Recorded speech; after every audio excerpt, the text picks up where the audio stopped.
2014 was a packed year for racing games. In September came Forza Horizon 2, next came Drive Club in October, and by early December Ubisoft graced us with The Crew. Here at the Daily Dot, we try to capture the beat of the internet, but why limit that to Reddit posts and celebrity tweets? That's why we're going to look at how some of these games play online. Here we will compare the online gameplay of Forza Horizon 2, Drive Club, and The Crew, and find which one is the best overall online racer.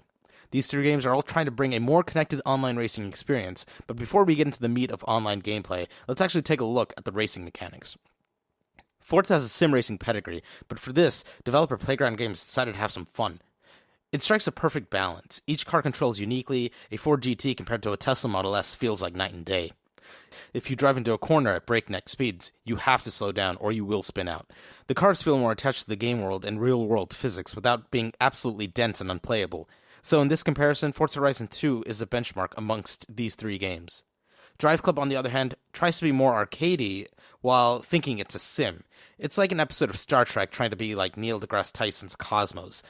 Cars don't feel incredibly planted in the game. It feels as if the track is moving around you versus you moving on the track. Wheels will clip through the ground and you will be punished for sliding into railings. It's just an odd balance that simply does not play well.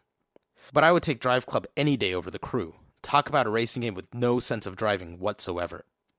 Every car is absolutely tail-happy. Even from the softest of turns, your car will drift.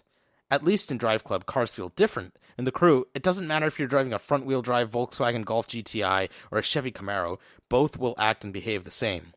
Oddly, 10 levels in, you will still be using the same car you started with. The point of racing games such as these is to take you out of the reality that car racing is incredibly expensive. A game should let you play with tons of cars from the get-go. Forza starts you off with an exotic and moves you up from there. Before we get into online, graphics have to be mentioned. Many online have been hailing Drive Club as the prettiest racer of the year, and that's simply not true. After spending extensive time with all three games, the graphical giant is Forza without question. Forza is a game with each car meticulously recreated. The lighting engine feels so much more real. The sun is actually bouncing off the cars, and buildings are actually being reflected off the paint. Drive Club's lighting, for example, feels pasted. The game knows that light is supposed to hit the cars, so it throws it on there. The lighting doesn't feel as dynamic, and it is noticeable. I will give that Drive Club does have nicer dirt effects. That's to be expected. It's coming from the same team that brought us the MotorStorm games. But pretty much everything else is prettier in Forza, which is rather remarkable considering it's an open-world racer. Speaking of meticulous recreation, Drive Club does a poor job of letting the player play in the cockpit.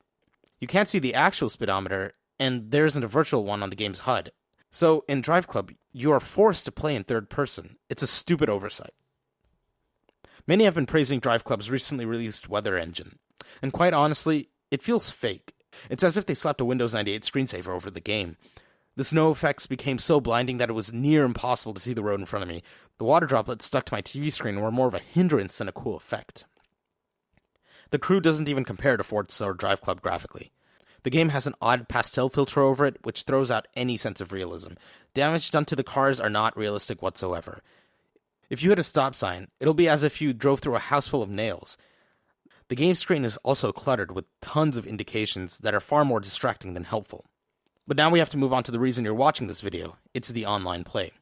Forza's online is rather simple. You load up your map and find a road trip to join. Once you're in, you are engaged in a series of 4 challenges with other players. They can be anything from 3 laps around a track to a battle mode similar to Mario Kart 8. It's easy, it's fun, and it's not complicated. You can leave the race at any time, and the game will find someone else to fill your spot. There was only one play session I had where I could not connect online. And there were some odd connection glitches with cars jumping around. But overall, those issues were relatively scarce.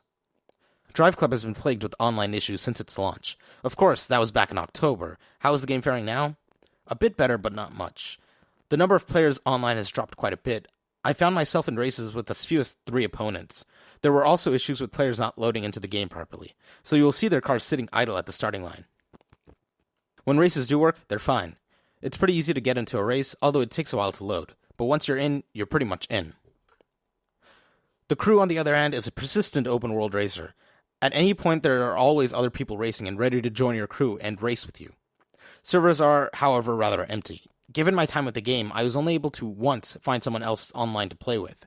It was a pleasant experience and one that gave me a positive outlook on a game with mediocre mechanics.